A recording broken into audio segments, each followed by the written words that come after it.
అందరికీ నమస్కారం. సంస్కృతి సంపద యూట్యూబ్ ఛానల్ తరపున అందరికీ స్వాగతం. శ్రీ లలిత సహస్రనామావళి సామాజిక దృక్పథం అనే శీర్షికలో శ్రీ వింజమూరి బాలమురళి గారు ధారావాహిక ప్రసంగం చేస్తున్నారు. వారి ధారావాహిక ప్రసంగంలో ఈరోజు 110వ ప్రసంగం చేస్తున్నారు. శ్రీ బాలమురళి గారికి స్వాగతం.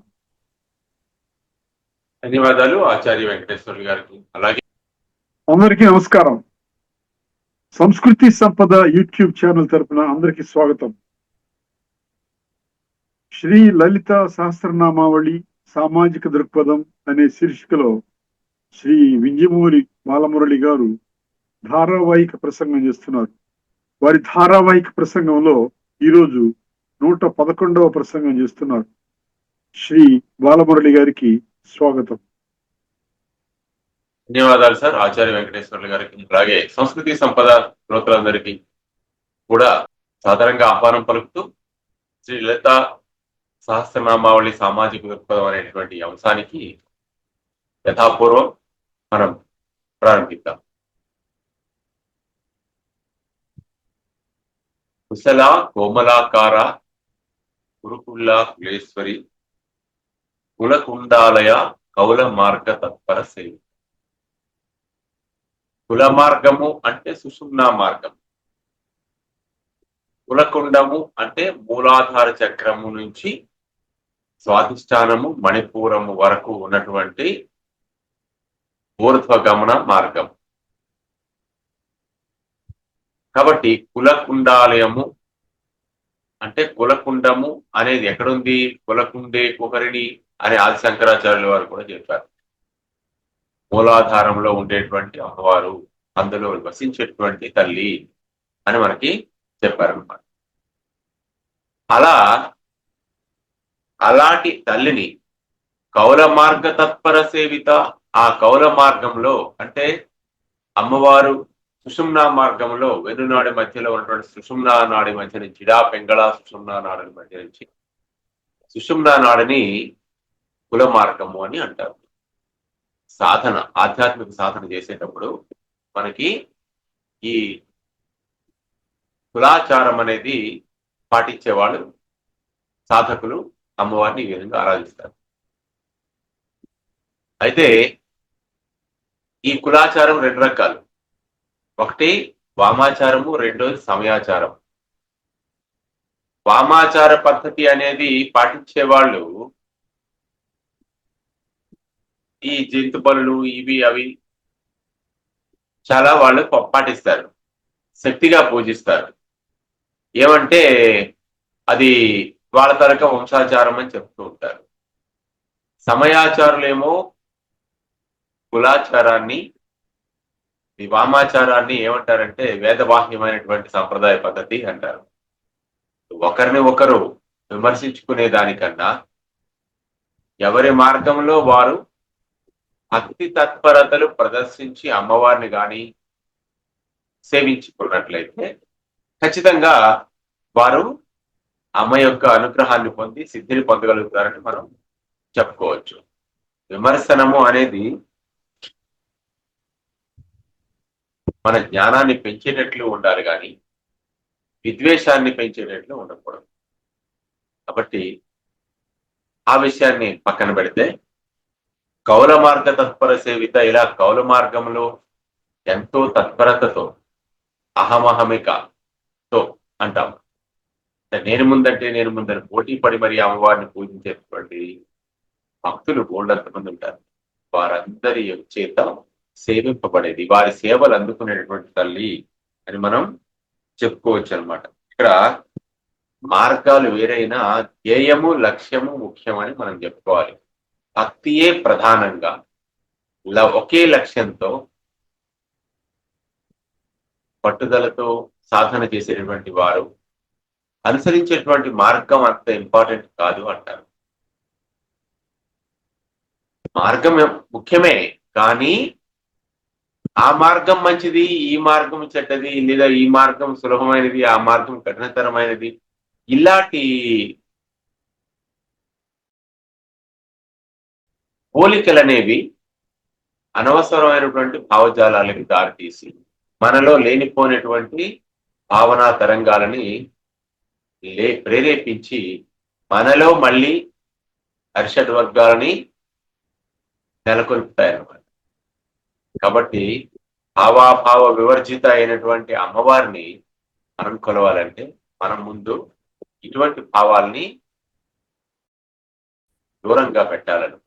అమ్మవారి కంటే అవి వర్తించవు, కానీ మనకి బాగా వర్తించడం కాదు, బాగా పట్టి ఉంటాయి ఒంటి నిండా.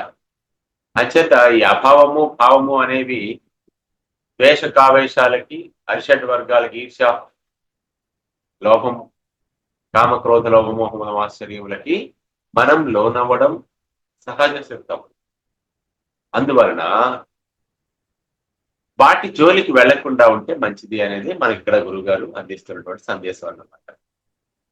అలాగే అటువంటి తల్లిని, ఎటువంటి తల్లి అది? మనకే తల్లి కాదు, కుమారగణ నాథాంబ పుష్టిర్మతిబుద్ధి.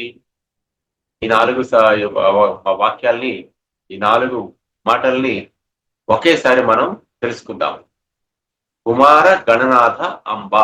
అంబ అంటే తల్లి, కుమార అంటే కుమారస్వామికి, గణనాథుడు అంటే గణపతికి, అంబ అంటే తల్లి. అటు కుమారస్వామికి ఇటు గణపతికి కూడా తల్లి అమ్మవారు. ఇక్కడ పాయింట్ ఏమిటి అంటే,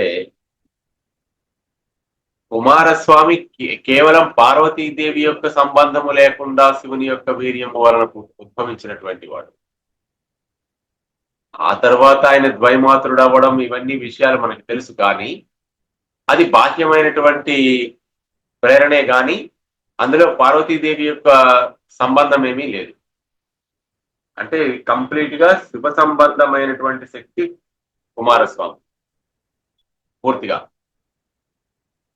మరి గణపతి విషయంలో తీసుకుంటే, అమ్మవారు పెట్టుకున్నటువంటి నలుగుతో, ఒంటికి పెట్టుకున్న నలుగుతో చేసినటువంటి బొమ్మకి ప్రాణ ప్రతిష్ఠ చేస్తే గణాధిపతి, గణపతి అనేవాడు మనకి దేవత, మనకి గణపతి ప్రత్యక్షం అయ్యారు. అందువలన గణపతి ప్రథమ పూజ్యుడయ్యాడు. ఇదంతా పురాణం మనకు తెలుసు. అయితే ఈ పురాణ గాథ మనకి ఏం తెలియజేస్తుంది? గణపతి కేవలం పార్వతీ తనయుడని, అంటే పార్వతి యొక్క సంబంధముతోనే పుట్టినటువంటి వాడని, శివుని ప్రమేయం లేదు. కుమారస్వామి కేవలం శివుని ప్రమేయంతోనే పుట్టినవాడు, పార్వతి ప్రమేయం లేదని మనం తెలుసుకుంటాం. కానీ ఆ ఆది దంపతులు ఇరువురికి వీరిద్దరూ పుత్రులే. కానీ ఇక్కడ విషయం ఏమిటి అంటే, మనం వీరిరువురిని ఎలా చూడాలి అంటే, గణపతి అక్షర గణములకు అధిపతి, విఘ్న గణములకు అధిపతి, దేవతా భూత గణములకు అధిపతి. కాబట్టి ఇవన్నీ గణములే. మనం గణపతిని విద్యా గణపతిగా కానీ చూసామనుకోండి, అక్షరముల సమూహములకు, అంటే అచ్చులు, హల్లులు, అందులో మళ్ళీ ఏంటంటే సరళములు, పరుషములు, అలాగే అందులో మళ్ళీ ఊష్పములు, కంఠములు, తాళవ్యములు, ఇలా అనేకమైనటువంటి గణాలు విభజన మనం చేయొచ్చు. అలాంటి అక్షర గణములకు అధిపతి అయినటువంటి వాడు కాబట్టి ఆయన విద్యా గణపతి అని మనం చెప్పుకుంటాం. విద్యాది దేవుడు, ఆది పూజితుడు అని చెప్పుకుంటాం. అందులో హల్లులని మనం ప్రాణులు అంటాం, అచ్చులని ప్రాణములు అంటాం. అచ్చులకు కుమారస్వామి అధిపతి, హల్లులకు గణపతి అధిపతి. కాబట్టి కుమారస్వామి, గణపతి ఇరువురు కూడా విద్యాది దేవతలనే మనం చెప్పుకోవాలి. వీరిరువురికి తల్లి కాబట్టి వాగ్దేవతా స్వరూపిణి అమ్మవారు లలితాంబిక, పార్వతీదేవి సాక్షాత్. కాబట్టి కుమార గణనాథాంబ అని మనం అమ్మవారిని చెప్పుకున్నప్పుడు వీరి యొక్క లక్షణాలను కూడా మనం చెప్పుకోవాల్సింది. అప్పుడు మన అక్షరమాలే అసలు మొత్తం అంతా కూడా పూర్తి శక్తియుతమైన మంత్ర బీజాక్షరములతో కూడి ఉన్నటువంటి మాతృకా వర్ణ రూపిణి అని మనం అమ్మవారి పేరు చెప్పుకుంటాం కదా. ఈ మాతృకా వర్ణములన్నీ కూడా అక్షరములని మనం భావించినట్లేదు. అక్షరములలో మాతృకా వర్ణం అంటే అన్ని అక్షరముల ఉత్పత్తికి కారణమైనటువంటి వర్ణములు 32 వర్ణములు. వాటి యొక్క స్వరూపం అమ్మవారి యొక్క స్వరూపం అనుకున్నాం. ఆ అక్షరముల యొక్క గణములకు అధిపతి అని కూడా గణపతిని మనం చెప్పుకోవచ్చు. ఏది ఏమైనా సరే ప్రాణము లేనిదే ప్రాణికి విలువ లేదు కదా. ప్రాణము అంటే అచ్చు కదా, అచ్చుల్ని ప్రాణములు అంటారు. అచ్చులు లేని హల్లుల్ని మనం పలకగలమా? హలంతములు అయిపోతాయి. కా పలకాలంటే ఇక్ ప్లస్ ఆ రెండు ఉండాలి. ఆ తీసేస్తే ఇక్ అని పలకాలి, ఇక్ ఇగ్ ఇన్ అని పలకాలి. అలా పలకలేం కదా. కాబట్టి దానికి అసలైనటువంటి స్వరూపం రావాలంటే ఆ ఈ నుంచి అదే అహా వరకు, ఆ నుంచి అహా వరకు అన్ని అచ్చులు హల్లులకి పరమైనప్పుడు అప్పుడు అవి ఏంటంటే హల్లుల్ని మనం కరెక్ట్ గా పలకగలుగుతాం.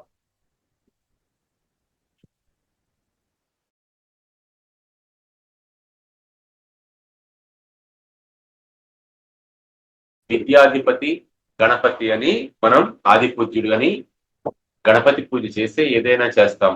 విద్య రావాలన్నా సరే వినాయకుడిని మనం ప్రార్థిస్తాం. ఆ రకంగా విద్యాధిపతిగా గణపతికి, సరస్వతీదేవికి, తల్లి అమ్మకి, లలితాంబికకి, పార్వతీదేవికి అవినాభావ సంబంధం ఉన్నది అని మనం చెప్పుకోవాలి. అలా చెప్పుకున్నప్పుడు ఇక్కడ విశేషం ఏమిటంటే కుండలినీపతి, కుండలిని మార్గంలో ఎక్కడైతే కుండలిని ఉంటుందో మూలాధార చక్రం, మూలాధార చక్రానికి అధిపతి కూడా గణపతియే కదా. ఆ కులకుండాలయ అని మనం చెప్పుకున్నాం. ఈ కులకుండము ఎక్కడ ఉంటుంది అంటే మూలాధార చక్రంలోనే కదా. కాబట్టి తల్లి కొడుకు ఇద్దరు ఒక దగ్గరే ఉంటారన్నమాట. ఈ విషయాన్ని కూడా మనం ఈ విషయంలో ఇక్కడ ఈ మాట సందర్భం వచ్చినప్పుడు మనం చెప్పుకోవాలి. అందువల్ల పార్వతీదేవి కుమారస్వామిని, గణపతిని ఒకే విధంగా పెంచి పెద్ద చేసింది. శృతి పిల్లల్ని మనం పెంచేటప్పుడు మగపిల్ల వారిని పెంచితే ఎటువంటి లక్షణాలు వారిలో కావాలి అనేది మనం కానీ సామాజిక దృక్పథం మనం చెప్పుకుంటున్నాం. కాబట్టి ఈ అంశాన్ని చెప్పుకుంటే తుష్టి సంతృప్తి అనేటటువంటిది పిల్లలకి మనం అలవాటు చేయాలి. అంతేకాదు పుష్టి శరీరానికి ఆరోగ్యాన్ని ఇచ్చేవి, బలాన్ని ఇచ్చేవి పదార్థాలు ఇష్టపడేటట్లు పిల్లలకి నేర్పించాలి. నాకు ఇది నచ్చలేదని వాళ్ళంటే కుదరదు. నచ్చి అన్ని తినం. మనకి నచ్చినవన్నీ మనం తింటే వెంటనే జబ్బులు పాలయ్యి హాస్పిటల్ పాలవుతాం. కాబట్టి మనకి కావలసినవి తినాలి, శరీరానికి బలాన్ని చేకూర్చేటువంటివి తినాలి. మతి ధృతి. అంతేకాకుండా పిల్లలకి మనం ఏం నేర్పాలంటే బుద్ధి పెంపొందించుకోవడం నేర్పించాలి. ఏవైతే నేర్చుకున్నామో వాటిని జ్ఞాపకం ఉంచుకోవడం నేర్పించాలి. కారణం మతిర్ వ్యతీత విషయ స్మృతి రాగామి గోచరా బుద్ధి తాత్కాలికి జ్ఞేయో ప్రజ్ఞా త్రైకాల్య గోచరా అని మనకు చెప్తారు. మతిర్ వ్యతీత విషయ జరిగిపోయినటువంటి అంశాలని, సంఘటనలని జ్ఞాపకం ఉంచుకునేటువంటి బుద్ధిశక్తిని మతి అంటారు అన్నమాట.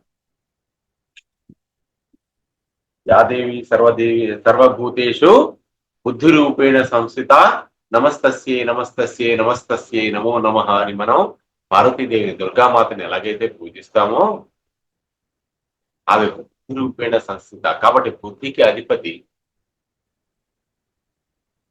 అమ్మవారే. మనకి బుద్ధినిచ్చేది ఆ బుద్ధే మతి. కాబట్టి మంచి బుద్ధిమంతులుగా పిల్లలు తయారయ్యేట్లు మగ పిల్లల్ని పెంచాలి. ఒకటి సంతృప్తి ఉండాలి, పుష్టి. ఆరోగ్యవంతంగా ఉండాలంటే ఆరోగ్యవంతంగా తినాలి, ఆరోగ్యవంతంగా అలవాటు చేసుకోవాలి. మతి ధృతి, ఒకసారి నేర్చుకున్నటువంటి దానిని మర్చిపోకుండా జ్ఞాపకం పెట్టుకోగలగాలి. నేర్చుకున్న దానిని వేగంగా చేయడం రావాలి, ధృతి. కొంతమంది పిల్లలు పని చేస్తారు కానీ చాలా లేట్గా నెమ్మదిగా చేస్తారు. వాళ్ళకి స్పీడ్ అలవాటు చేయాలి.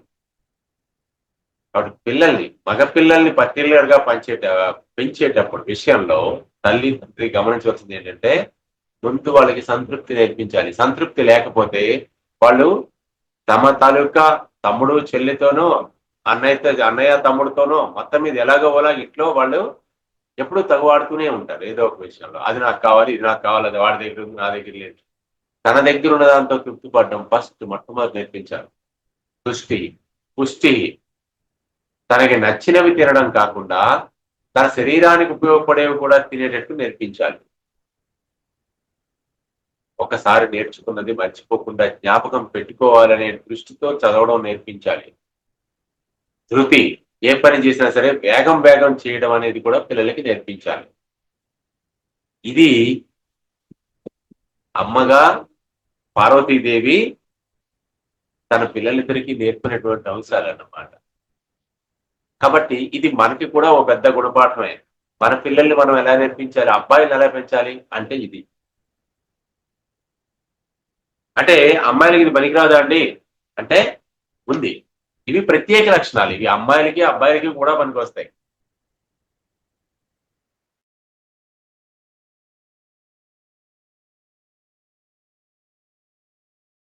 అతి ధృతి, ఈ 4 లక్షణాలు కూడా పిల్లలకి ఉండాలన్నమాట. అలా ఉండేటట్టు మనం పిల్లల్ని పెంచాలి. కాబట్టి యదృచ్ఛా లాభ సంతుష్టో, అది కావాలి. గీతాచార్యులు చెప్పినట్లు వచ్చిన దానితో సంతృప్తి పడడం నేర్చుకోవాలి.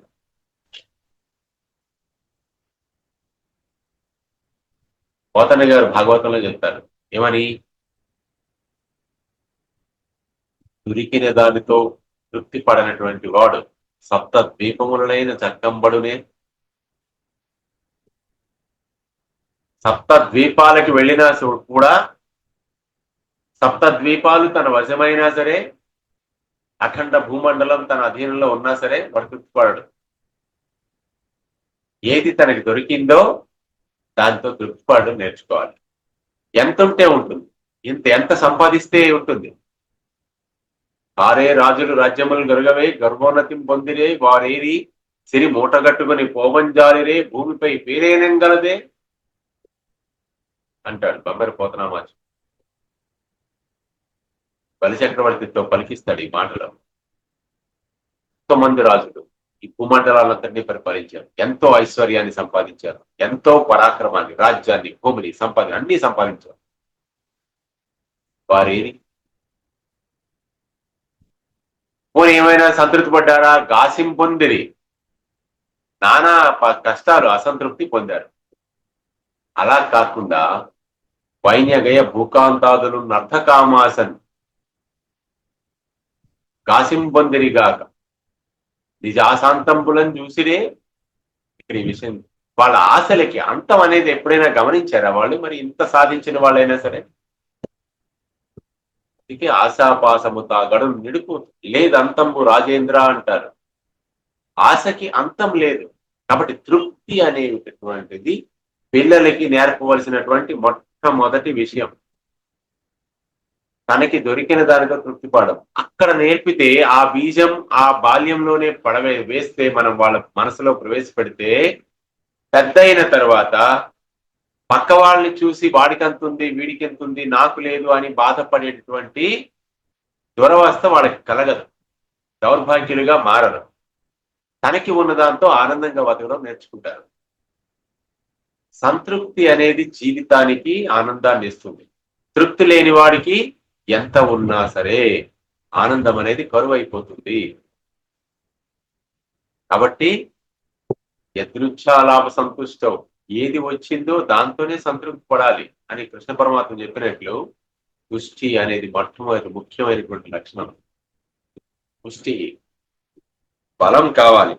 కాబట్టి మానసికంగా ఉండాల్సిన సంతృప్తిని గురించి దృష్టి సూచిస్తే, శారీరకమైన సమృద్ధిని పుష్టి సూచిస్తుంది. యాదేవి సర్వభూతేషు పుష్టి రూపేణ సంస్థిత నమస్తస్యే నమస్తస్యే నమస్తస్యే నమో నమః అని మనం చెప్పుకుంటాం కదా. అటువంటి దేవి ఏం చేస్తుందంటే తన కుమారులకు కూడా అదే లక్షణాన్ని నేర్పించింది. అప్పుడు మనం కూడా మన పిల్లలు ఆదర్శవంతులైనటువంటి కుమారులుగా కుమార్తెలుగా ఆదర్శవంతమైన పౌరులుగా దేశానికి ఉపయోగపడేటువంటి వాళ్ళుగా తయారవ్వాలి అంటే ఈ లక్షణాలని వాళ్ళకి నేర్పించాలి. నయానో భయానో బోధించో లాలించో మురిపించో మొత్తం మీద ఈ లక్షణాలని వాళ్ళు అలవర్చుకునేటట్లు మనం చేయాలి, తల్లిదండ్రులు చేయాలి. ఇది తల్లిదండ్రుల బాధ్యతే. అలా మనం దృష్టి పుష్టి మతి ధృతి ఈ లక్షణాలను నేర్పించాలని మనకి ఈ నామాల ద్వారా తెలుస్తుంది అన్నమాట. ఈ దృష్టి పుష్టి మతి ధృతి రూపంలో ఉండే శక్తి ఏదైతే చైతన్యంగా ఉందో ఆ శక్తి సాక్షాత్తు లలితా పరాపట్టానికి అన్యం కాదని మనం గమనించాలన్నమాట. అమ్మ యొక్క శక్తియే మనకి ఈ రకమైనటువంటి సెన్సెస్, మన యొక్క skills, internal talent, intellectual talents అని మనం గమనించాలి. కాబట్టి మనలో ఉన్న అంతర్గత శక్తులు ఏమున్నాయో అవన్నీ కూడా అమ్మ యొక్క అనుగ్రహ విభూతులే. ఆమె అనుగ్రహం లేకపోతే మనలో ఎటువంటి చైతన్యము పనిచేయదు. ఎంత మనం కాళ్ళు చేతులు విదిలించి కొట్టుకున్నా అమ్మ అనుగ్రహం లేకపోతే మనం అనుకున్న లక్ష్యాన్ని సాధించలేము. అదన్నమాట తల్లి పిల్లలకి నేర్పించవలసిన లక్షణము, అమ్మ నుంచి మనం నేర్చుకోవాల్సినటువంటి గుణము. తర్వాత ఇప్పుడు శాంతి స్వస్తిమతి కాంతి నందిని విఘ్ననాశిని ఈ నామాలు చూడండి. ఇవి మనం తల్లిదండ్రులు ఆడపిల్లల్ని ఎలా పెంచాలి అనేటువంటి విషయాన్ని మనకి నేర్పిస్తాయి. ఇది వీటి అర్థమే ఒకటి తెలుసుకుని తర్వాత చూద్దాం. ఇవన్నీ లలితాదేవికి సంబంధించినటువంటివే. ఆమె యొక్క లక్షణాలు ఇవి, అమ్మ తాలూకా లక్షణాలు. కాబట్టి పిల్లలకి కూడా వస్తాయి. వచ్చేటట్టు మనం చేయాలి. కొన్ని పుట్టుకతోనే వస్తాయి, కొన్నింటిని అభ్యాసం ద్వారా మనం నేర్చుకోవాలి. అభ్యాసం కుసు విద్య అంటారు. కాబట్టి సాధన చేసి మనం నేర్చుకోవాలి. కొన్ని అన్ని మనకు పుట్టుకతో వచ్చేయో. పుట్టుకతో కొన్ని లక్షణాలు వస్తాయి, కొన్ని ప్రత్యేకమైనటువంటి టాలెంట్స్ మనకు వస్తాయి. వాటిని గుర్తించడం ఒకటైతే, మనకి లేని వాటిని సాధన చేసి సాధించుకోవడం రెండవ ఎత్తు. ఈ రకంగా ఎవరైతే ప్రయత్నిస్తారో వారికి జీవితంలో అపజయాలనేవి ఉండవన్నమాట. ఇప్పుడు అమ్మాయిల గురించి చూద్దాం.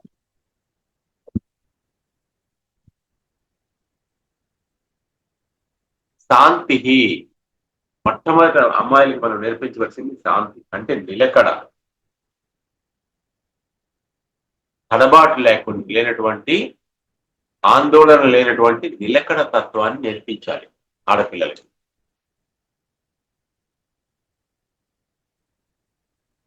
చంచలమైనది స్త్రీ బుద్ధి అని మనం అంటాం. కానీ ఇక్కడ మనకి విశేషం ఏమిటంటే, స్త్రీ బుద్ధి చంచలమైనది అయినా సరే శాంతికి ప్రతిరూపమైనటువంటిది స్త్రీ. కాబట్టి శాంతియే ఒక స్త్రీమూర్తికి గౌరవాన్ని, హుందాతనాన్ని ఇచ్చేటటువంటిది. కాబట్టి శాంతిగా ఉండడం అనేది, నిలకడగా ఉండడం అనేది, తడబాటు పడకుండా, తొట్టుపడకుండా, ఆందోళన చెందకుండా ఉండడం అనేది అమ్మాయిలకి నేర్పించాలన్నమాట. ఇందాక అబ్బాయిల గురించి మాట్లాడుకున్నాం, ఇప్పుడు అమ్మాయిల గురించి మాట్లాడుకున్నాం. జయాపజయాలు, సంయోగ వియోగాలు, సుఖ దుఃఖాలు, కష్ట సుఖాలు ఇన్ని జీవితంలో ఎదురవుతాయి. ఎన్ని ఎదురైనా సరే తన యొక్క స్థిరత్వాన్ని కోల్పోకుండా నిలదొక్కుని నిలబడ్డం అమ్మాయిలకి నేర్పించారనమాట. కాబట్టి దైన్యము, ఉద్వేగము లేకుండా ఉండే స్థితిని, అనుభూతిని శాంతి అంటారు. శాంతిని శమము అని కూడా అంటారు. శమదమాలు. శమము అంటే శాంతిగా ఉండటం, దమము అంటే నిగ్రహం కలిగి ఉంటాం, ఇంద్రియముల మీద నిగ్రహం కలిగి ఉంటాం. కాబట్టి ఈ శమదమాదులు రెండు కూడా పిల్లలకి నేర్పించాలి మనం. అందువల్ల శాంతి అంటే నిత్యం శాంతి కలిగినటువంటి వారు, శాంతిగా ఉండేవారు అని అర్థం అనమాట. కాబట్టి బ్రాహ్మణుడు అవ్వాలంటే ఈ శం ఒక కీలకమైన లక్షణం అయి ఉండాలి. ఎవరైనా బ్రహ్మ మార్గంలో చరించాలి అనుకున్నప్పుడు, బ్రాహ్మణుడు అయి తీరాలనుకున్నప్పుడు ఈ శం అంటే శాంతి, దానిని ఖచ్చితంగా ఆయన స్వభావంలో ఒక భాగంగా చేసుకుని ఆచరించి దాన్ని నిలుపుకోవాలి. అందుకే సంధ్యావందనలో బ్రాహ్మణులు గోత్ర ప్రవరులు చెప్పుకునేటప్పుడు నా పేరు తర్వాత శర్మ అని చెప్పుకుంటారు. నా పేరు బాలమురళి, శర్మ, శాస్త్రి ఇలాంటివేమి లేవు. కేవలం బాలమురళి. కానీ నేను పూజ చేస్తే సంకల్పం చెప్పుకునేటప్పుడు బాలమురళి శర్మణ అహంభో అభివాదయేత్ అని మనం ప్రవర్ చెప్పుకుంటాం. బాలమురళి శర్మణ ఈ గోత్రం, ఈ తాలూకా ఇది అని చెప్పుకుంటాం. ఎందుకలా చెప్పుకోవాలి అంటే శాంతి అనేటువంటిది మనకి అలవాటు చేసుకోవాలి. బ్రహ్మ మార్గంలో చరించేటప్పుడు వాళ్ళకి తప్పనిసరిగా ఉండవలసిన లక్షణం. కాబట్టి ఇప్పుడు తెలిసిందా, ఇది కేవలం అమ్మాయిలకి మాత్రమే కాదు, అబ్బాయిలకి కూడా వర్తించేది. అలాగే ఇందాక చెప్పుకున్న తుష్టి, పుష్టి, మతి, ధృతి ఇవి అమ్మాయిలకి కూడా అవసరమే. కాబట్టి ఆడ మగ అనే భేదం లేకుండా పిల్లలకి మనం నేర్పించవలసినటువంటి లక్షణాలు. ఈ లక్షణాలన్నీ అమ్మలో పుష్కలంగా ఉన్నాయి కాబట్టి అమ్మని ఆరాధిస్తే ఈ లక్షణాలు మనలో కూడా అమ్మ పెంపొందింపజేసి ప్రేరేపిస్తుంది అనమాట, మరింత వృద్ధి చేస్తున్నారు. కాబట్టి సర్వజీవుల్లోనూ శాంతి రూపంలో ఉండేటువంటిది యాదేవి సర్వభూతేషు శాంతి రూపేణ సంస్థిత. నమస్తస్యై నమస్తస్యై నమస్తస్యై నమో నమో. శాంతి రూపంలో సర్వజీవుల్లో ఉండేటువంటి శక్తి అమ్మవారే, శ్రీ లలితా పరాభట్టారికి అని మనం గమనించాలి. అలాగే స్వస్తిమతి.